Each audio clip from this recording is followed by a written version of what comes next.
todos, está começando aqui mais um Arquibancada Caipira. Hoje a gente vai falar de mais uma rodada aqui do interior paulista, né, dos times aqui da região Bragantina. Teve rodada, a quarta rodada na Série A1 e a terceira na Série A2 do Paulista. A gente vai falar primeiro aqui do jogo do Red Bull Bragantino, depois a gente vai falar sobre o Sport Clube Atibaia e também do Red Bull Brasil, que jogam a Série A2. Nesse domingo, o Red Bull Bragantino ganhou do Santo André, vitória por 2-1. Claudinho marcando gol logo no início do primeiro tempo, Ítalo marcando no início do segundo tempo, depois o Santo André chegou a diminuir. O Mário estava lá e conta um pouco pra gente o que ele viu do jogo lá em Bragança. Boa tarde, Rodrigo. A gente está gravando de dia. Boa tarde, ouvintes e espectadores aí do Arquibancada Caipira. Foi um jogo bem disputado ontem no Marcelo Stefani. A gente viu duas equipes... O Bragantino, claro, sempre sendo agressivo logo de cara no começo da partida, até porque o Claudinho, na primeira finalização que teve, saiu o gol, né, aos 3 minutos. A gente viu o Bragantino bem ofensivo no começo de jogo, tentando ampliar a partida. E a gente viu o Santo André, desde o início da partida, bem montado.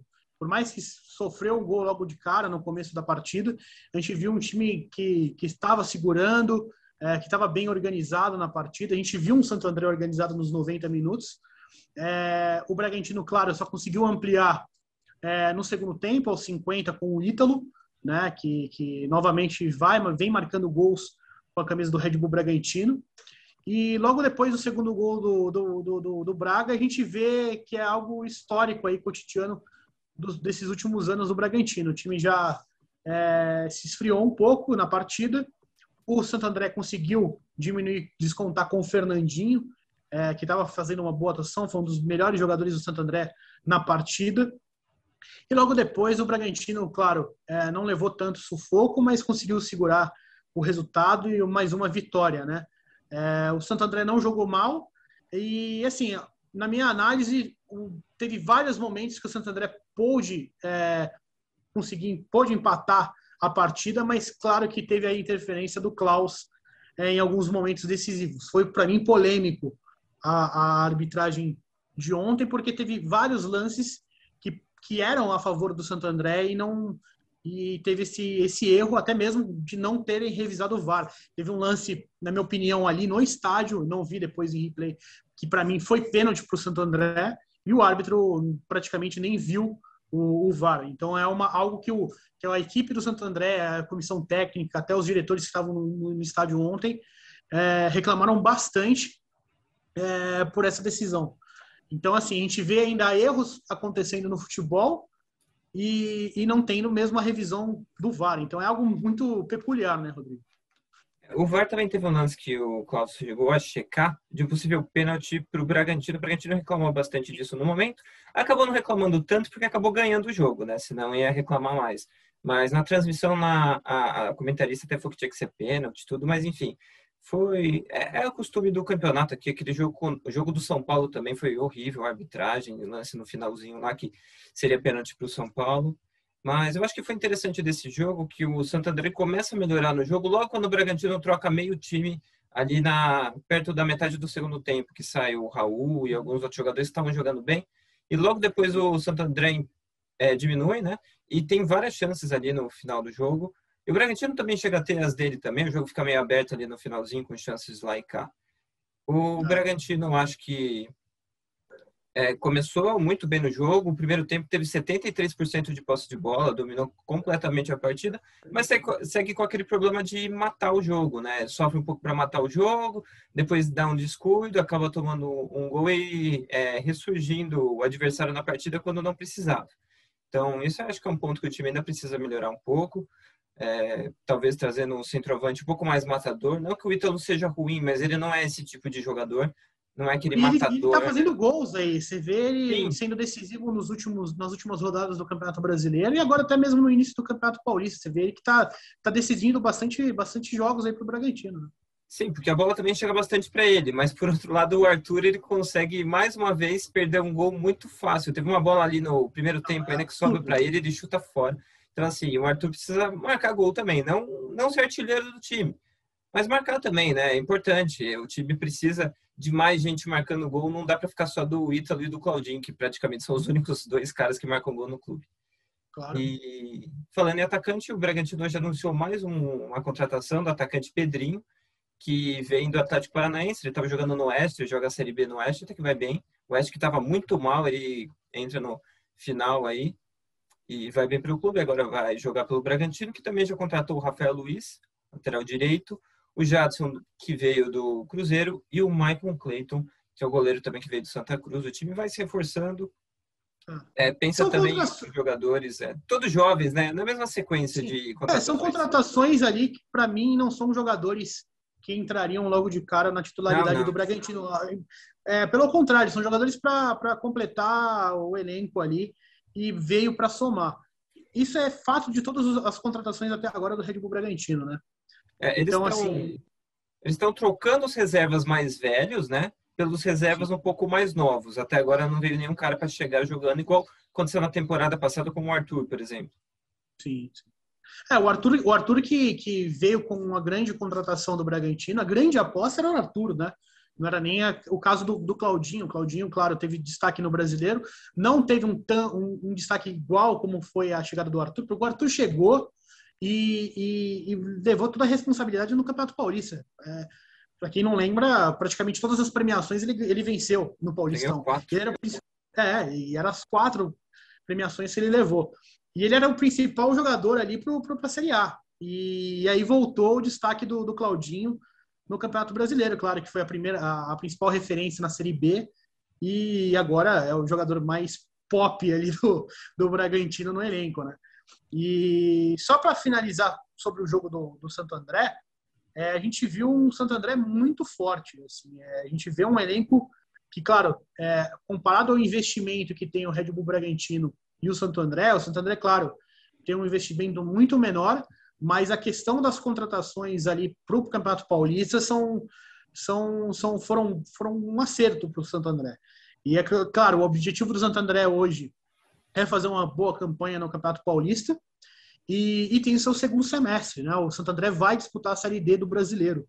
Então, assim, se conseguir manter essa parte desse elenco pro Campeonato Brasileiro, o Santo André é franco favorito ao acesso para a Série C, né? Enfim, claro que a gente sabe que até o início da competição acontece muita coisa, vários jogadores são negociados, enfim, o Santo André foi um dos principais times que foram prejudicados no ano passado no próprio Campeonato Paulista, era o melhor time, era a melhor campanha, até chegar a pandemia, né? Ele ganha do Bragantino naquele jogo lá, o gol do Ronaldo, se eu não me engano, né? 1-0. Sim. Lá em Santo André, no Bruno José Daniel. E o próprio elenco, que foi desmanchado pós-pandemia, né? O próprio Fernando Henrique estava no início da campanha do Paulista do ano passado, só que logo em seguida, com a pandemia tudo, ele já tinha um contrato com o Brasiliense para jogar a Série D. Então, praticamente ali, por questão de contratual, o time inteiro do Santo André foi desmanchado, né? Infelizmente, porque era um dos principais times ali alternativos para tentar buscar algo longe do Campeonato Paulista, né? Acho que era o principal time, fora, claro, os times com grande investimento de Série A e Série B do Brasileiro. Essa semana também o Bragantino joga a Copa do Brasil. O jogo seria aqui no estado de São Paulo, né, contra o Mirassol. Polêmico, né? E o jogo acabou indo para Cariacica, para o Espírito Santo, lá o lugar aquele estádio onde o Flamengo jogou muito, acho que entre 2016 e 2018 ali, se eu não me engano, o Maurício Barbieri deve ter treinado o Flamengo por alguma partida lá, então ele deve conhecer o estádio lá. E o jogo vai ser lá, o Mirassol, atual campeão da Série D, mas que estádio já do Rio Branco, né? Sim. Estádio do Rio Branco do Espírito Santo. E o Mirassol que perdeu praticamente meio time, né? Depois que foi campeão da Série D. O técnico ainda é o Eduardo Batista, que chegou a ter proposta de outros clubes para sair, mas acabou ficando.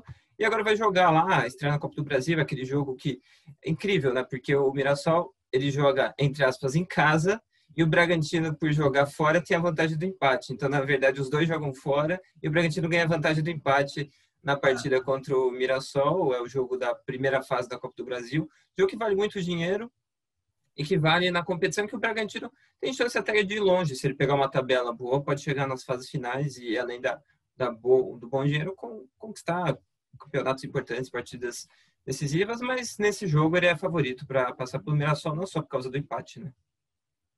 Claro, não, com certeza. O Bragantino tem a obrigação de avançar diante do Mirassol. Tem essa questão, claro, de mudança de mando, de campo, assim, polêmico, porque a CBF fez essa artimanha para ter a realização da tabela nessa semana. Então, assim, a gente vê esse problema aí causado pela CBF, porque, assim, eu acho completamente um absurdo, né, o que aconteceu, de mudar a sede só para ter a realização da partida na semana. A gente sabe que o estado de São Paulo está em alerta justamente por conta da pandemia, enfim, da quantidade de pessoas que estão falecendo diariamente e a questão também da ocupação na totalidade de várias UTIs e hospitais no estado. E aí teve essa mudança, essa confirmação da mudança de sede para Cariacica. O estádio, um belíssimo estádio, Casa do Rio Branco, enfim, o estádio que foi sede da Copa do Mundo Sub-17 em 2019, né, aqui no Brasil. Eu cheguei a acompanhar vários jogos lá, inclusive. E é um grande estádio, enfim. O Flamengo já chegou a mandar jogos lá, o próprio Botafogo, vários times do Rio, porque é óbvio, tem a questão da cultural lá no Espírito Santo das pessoas torcerem para os times do Rio. Mas é um jogo difícil para o Bragantino, viu? Eu acho que pelo sorteio, pelo encaminhar do sorteio, acho que o adversário mais difícil que o Bragantino poderia ter era o Mirassol. Eu acredito, assim, pelos times do estado. E aí, assim, Mirassol tem um grande investimento, é um time que investe muito, que tem um trabalho incrível de centro de treinamento, de contratações. É um time que provavelmente vai tentar buscar aí uma vaga para a Série B do ano que vem, nessa Série C. Montou um grande elenco agora para o Campeonato Paulista, tem o Muralha como goleiro agora. Enfim, é um time bem difícil e, assim, é um jogo complicado para o Bragantino. Tem, claro, tem a vantagem ali da partida, mas é um jogo bem difícil, ainda mais com essa situação agora de estádio neutro. Né? Lembrando que o Mirassol, ele tem 8 pontos no Campeonato Paulista, né? A mesma pontuação que o Bragantino tem até aqui. Então, ele é um time que vai ser complicado, né? O jogo vai lá para Cariacica. E acho que é importante a gente dizer que, apesar desse momento complicado, os clubes, os jogadores, as federações e as confederações estão querendo que tenha jogo. Eles estão fazendo de tudo para ter jogo, estão mudando de estádio, de estado, de tudo para poder jogar. O Palmeiras provavelmente vai jogar no Independência contra o São Bento. Então, assim, eles estão fazendo de tudo para ter jogo e estão até forçando a barra em alguns casos para acontecer.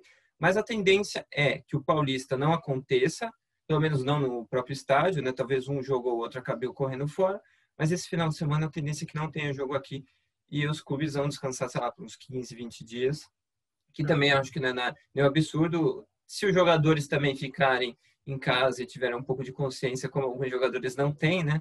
Eu acho que acaba a grande maioria não tem, né, cara? Vamos ser bem sinceros, a grande maioria é um bando de hipócrita. Mas isso é algo que, assim, é complicado saber analisar, porque isso cabe a toda a sociedade. Acho que a sociedade brasileira, ela é da mesma forma, tem as mesmas atitudes, enfim, infelizmente. Então, o caso de alguns certos jogadores, enfim, com essas polêmicas, é algo que não é novidade para ninguém. E a gente vê mesmo as pessoas não tendo respeito com a questão da pandemia, enfim, de se cuidar, de ter um cuidado pelo próximo, porque a pessoa pensa no próprio rabo, assim, vamos ser bem sinceros. Não pensam nem no pai ou na mãe, nas pessoas que são idosas da própria família. Então é complicado, a gente vê vários erros aí da nossa sociedade e não é nenhuma surpresa, né? E essa semana vai ter Copa do Brasil, vai ter time viajando o Brasil inteiro, vamos ver o que isso vai dar, né? Mas teve jogo também a própria competição, você vê o próprio teor da Federação Paulista, da CBF, em querer tocar o campeonato na situação que está. A gente já teve casos de pessoas relacionadas ao futebol que já faleceram por conta da pandemia. Não foi um caso, não foram dois. Então, assim, é complicado e eu não sei o que os caras querem. Querem que tenha mais mortes, eu não sei. Você vê o caso do exemplo do Corinthians aí, gente que entrando no CT para vender whey protein, sabe? Não tendo nenhuma precaução da parte do clube. Certos padrões que estão sendo utilizados mesmo nas competições, algo que eu acho que é muito falho, né? E a gente vê que a preocupação, o zelo mesmo para acontecer a prevenção não está tendo em alguns momentos. Eu acho muito complicado, muito delicado, muito triste tudo que a gente está vivendo no país, enfim, é algo que está passando para o futebol também, porque a gente vê o jeito que as federações, a própria Confederação Brasileira de Futebol está tratando o futebol, né? O ganha-pão, né, deles. Então a gente vê a questão da paralisação do jeito como foi, falha do ano passado, a gente não teve evolução nenhuma com relação à pandemia aqui no Brasil, a gente vê poucas pessoas que foram imunizadas aí com as vacinas. Então é algo muito triste o futebol ser tratado dessa forma. Não só o futebol, né? Porque o futebol agora, nesse momento, é secundário. Eu acho que a gente tem que estar pensando muito mais na parte social, na parte da população, do que com entretenimento. Lembrando que o médico do Corinthians, né, acabou até saindo por discordância com a diretoria nesse tratamento do protocolo interno do próprio clube, né, e vários casos aparecendo foram cobrar ele falando assim, olha, cara, eu não concordo com o que vocês estão fazendo, acabou tendo esse problema, ele acabou saindo, o Corinthians está sem o médico que tem até o nome do CT lá, né, Joaquim Grava, ele é parente dele lá, acho que, se eu não me engano, Grava também, acabou saindo do Corinthians. Agora falando da Série A2, né, o Paulista A2 teve jogos também, vai ser paralisado também, mas teve jogos essa semana, o jogo seria na terça, foi jogado no sábado, né, o Rio Claro ganhou do Red Bull Brasil por 4-1, um jogo que até que começa meio equilibrado, mas depois da expulsão, o Rio Claro acaba tomando conta do jogo e acaba fazendo 4-1. Um jogo até que teve uns gols legais, foi um jogo interessante de acompanhar. O Mário estava lá também, conta um pouco do que ele viu lá do jogo. Bom, o jogo foi um domínio total do Rio Claro, nos 90 minutos. Acho que o início da partida, claro, teve esse momento parelho do Red Bull Brasil com o Rio Claro, mas a gente vê dois times com filosofias e propostas totalmente diferentes, né? Você vê um time do Red Bull Brasil na Série A2, é um time bem jovem, é um time, claro, que tem como objetivo, claro, preparar os jogadores para possíveis transferências para o Red Bull Bragantino, enfim, a gente tem, claro, tem essa parte filosófica hoje que o Red Bull Brasil tem como objetivo.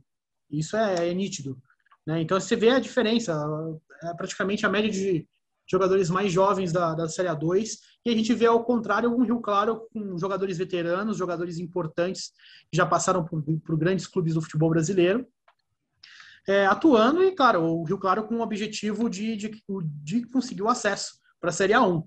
Então a gente viu, claro, nitidamente essa diferença. O jogo foi marcado pela volta do Alberto Félix no comando do Rio Claro, ele que teve coronavírus, teve essa questão de ficar 15 dias fora do comando do clube. O Gil Baiano, que era o seu auxiliar, estava comandando a equipe nas duas últimas rodadas.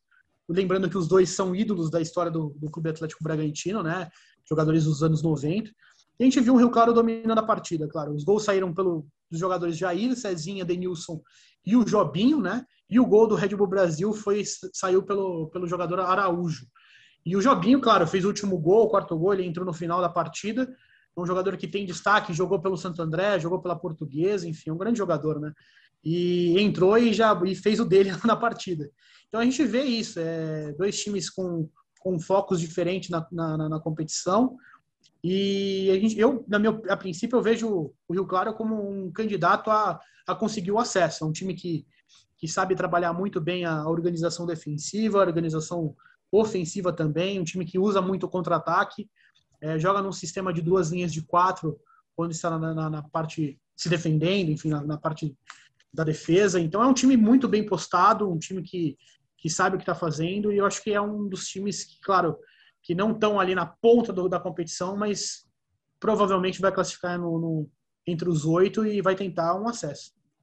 O Jobinho é aquele que jogou no Bragantino também, né? E na Portuguesa, é aquele lá que teve bastante destaque por aqui.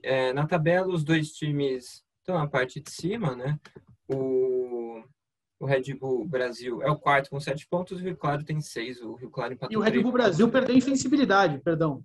Perdeu, sim. Perdeu a invencibilidade nessa rodada. Ele ainda tem um ponto a mais do que o Rio Claro, porque o Rio Claro empatou 3 jogos e o Bragantino ganhou 2, então ele tem 7. Outro jogo que aconteceu aqui com clubes aqui da região, né? E agora 2 clubes, né? O Taubaté jogou com o Atibaia, e o jogo acabou em 1-1, uma partida lá em Taubaté. O que você achou desse jogo aí, Mário? Eu não cheguei a assistir essa partida, porque esse jogo foi às 3 horas da tarde, e então eu estava no Marcelo Stefani acompanhando Red Bull Brasil e Rio Claro. Foi um jogo com uma partida que eu acho que o Atibaia tinha condições de sair com a vitória. A gente viu o Taubaté instável na competição. A partida foi a primeira sem o comando do Toninho Cecílio, que saiu, foi demitido do Taubaté. Então o Taubaté está numa situação muito complicada no campeonato. A gente vê um time que vai tentar, acho que, claro, agora nesse momento o principal objetivo do Taubaté é sair ali do Z2, né? Que é ficar ali na ponta de baixo é complicado, porque o Taubaté tem uma história, é um clube muito tradicional e não quer ser rebaixado para a Série A3. Seria um fim de temporada trágico para o Taubaté se acontecesse isso. Então teve essa preocupação. O Atibaia tinha chances claras de conseguir os 3 pontos. Abriu o placar com o Danilo e depois sofreu um gol no segundo tempo aos 11 do Luiz Fernando, enfim. O que atingiu muito o Atibaia, e o Atibaia novamente empata, né, na competição, mas um empate do Atibaia. E o Atibaia, claro, que tem um objetivo inicial aí de classificar entre os 8, que seria algo inédito na história do clube. Óbvio que o empate fora de casa não agradou nem a torcida, enfim, nem ao próprio elenco do Atibaia. O Atibaia que vem de 3 empates seguidos, né? Então tem 6 pontos. Está exatamente na 8ª colocação, empatado com vários times com 6 e o próprio Rio Claro, que a gente tinha acabado de falar. E o Taubaté que está bem mal, tem 1 ponto só, está na 14ª colocação. Só o São Bernardo, que até agora não marcou nenhum ponto, perdeu todos os jogos. Tá pior, o Audax também tem 1 ponto e o Sertãozinho também. O Taubaté que teve técnico por 2 jogos só, né? O Toninho Cecílio treinou o time 2 vezes só, hein? Perdeu as 2 e já acabou caindo fora. Então, acho que tudo bem, pode até demitir o cara, mas assim, muito rápido, acho que já atrapalha todo o andamento do time no campeonato, o time que teve perto de subir o ano passado, né? Ele jogou o mata-mata lá e esse ano vai sofrer, pelo jeito. Perdeu nas penalidades pro São Bento, que subiu, né? Que foi vice-campeão da Série A2 do ano passado, e o time do Taubaté era comandado pelo João Valim, né? Que é um notório treinador aí das divisões de acesso do futebol paulista.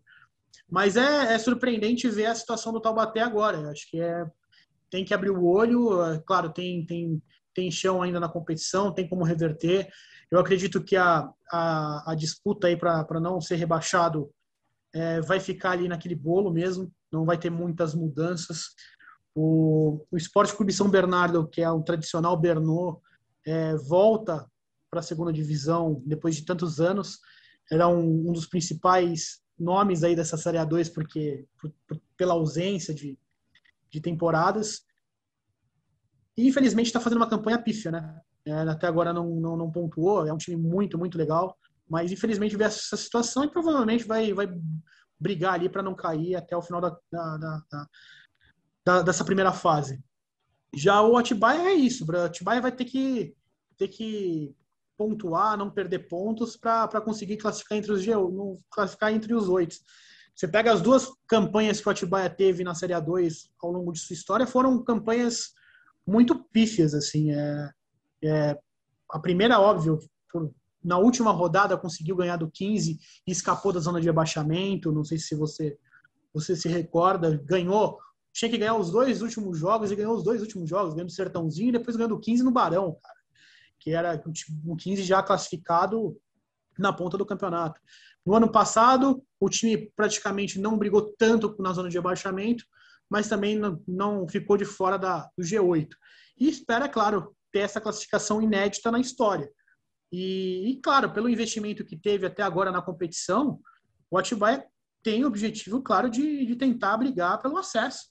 Você vê as contratações que o clube teve até agora. Então, assim, contratações caras, jogadores de prestígio, enfim, jogadores conhecidos, porque com passagens por clubes grandes. Claro, a principal contratação foi o Christian, depois tem o do Luan também. Enfim, mas é um time que tem como objetivo tentar brigar pelo acesso. Eu não falo que é candidato, porque você tem times aí com mais tradição, enfim, com mais investimento do que o próprio Atibaia, o próprio 15, a própria Portuguesa. Você pega agora na ponta, você tem um Oeste que o Oeste é uma incógnita também, tá fazendo uma boa campanha agora no início da competição, mas até agora, até o final do ano passado, estava fazendo campanha ridícula na Série B e foi rebaixado com merecimento para a Série C do Brasileiro.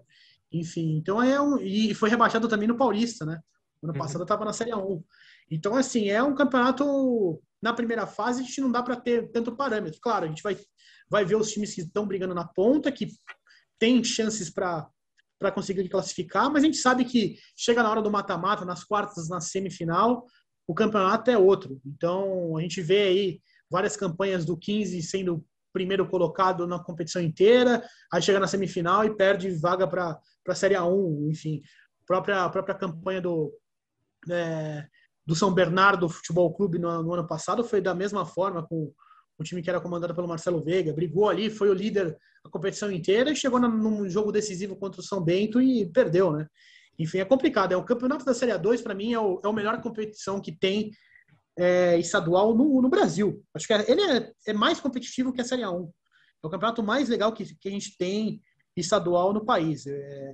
Então, assim, ele é competitivo até do começo ao fim e até mesmo pelo sistema que é disputado, né? O ano passado ainda teve o agravante de ter a paralisação logo na parte final, então teve muito time que mudou, então foi uma bela confusão aquela parte final e acabou classificando os dois, o Santo André e o São Bento para a Série A1. Agora, é só pegar uma informação que eu esqueci de passar. Ontem, o Hurtado entrou em campo e passou a ser o jogador estrangeiro do Bragantino com o maior número de partidas. Venezuelano, chegou a 29 partidas pelo Bragantino, é um número grande até, se for pensar que hoje ele é reserva, porque ele entra quase todo jogo, e passou o Frontini, né, que tinha 28 jogos. A informação é do Lucas Salema, que eu peguei aqui no Twitter, mas também tem o Coelho, né, que também tem 24 jogos, e o Realp tem 9 também, são jogadores do atual elenco. O Aidar também, do próprio elenco, só tem um jogo, mas tem alguns outros jogadores aqui na lista. Tem boliviano, né, o Salcedo, tem o argentino Fábio de los Santos, sim, tem o Brian Riassos, mas todos eles com poucos jogos, né? Acho que o Hurtado agora passa a ser um jogador que acaba sendo com o maior número, né? 29 partidas. É um feito importante dele, que já marcou vários gols e tem sido até importante. Com o tempo, talvez ele ganhe mais chances e possa jogar até mais tempo. Não, é engraçado até falar sobre o Frontini que ele é praticamente quase brasileiro, né? Você não nasceu aqui, nasceu na Argentina, mas ele foi criado desde criança no Brasil, enfim, mas é argentino. Ele chegou a jogar, na maioria dessas partidas foram pela Série B do Brasileiro. Foi um jogador que teve destaque não só no Bragantino, mas em vários clubes do interior aqui do estado de São Paulo. E a questão do Ran Hurtado, cara, você sabe, Rodrigo, é um jogador que a Red Bull aposta muito. É um jogador talentoso, um jogador que, na minha opinião, podia ser titular do elenco do Red Bull Bragantino. Tem condições. A gente já falou várias vezes sobre isso aqui no Arquibancada. É um jogador talentoso, tem um futuro próspero, aí, mesmo até com a seleção venezuelana. Só que até agora não foi titular fixo ali no Bragantino. É uma pena, porque é um jogador que poderia ser titular. Eu acho que é questão de tempo também, de adaptação. Ele tem essa questão da adaptação que é muito importante, o jogador não ter essa cobrança logo de cara. E a gente vê isso com o Bragantino, mesmo com o Coelho, enfim, com o Realp. Mas é um jogador que pode ter um futuro próspero com o Red Bull Bragantino. Então é isso, as próximas rodadas a gente não sabe quando vão ser disputadas, né? Tem essa confusão aí nesse momento, então a única coisa que a gente sabe é que o Bragantino joga na quinta-feira contra o Mirassol pela Copa do Brasil. Então é isso, a gente volta a qualquer momento com mais informações sobre os times aqui do interior. Até a próxima Arquibancada Caipira. Valeu!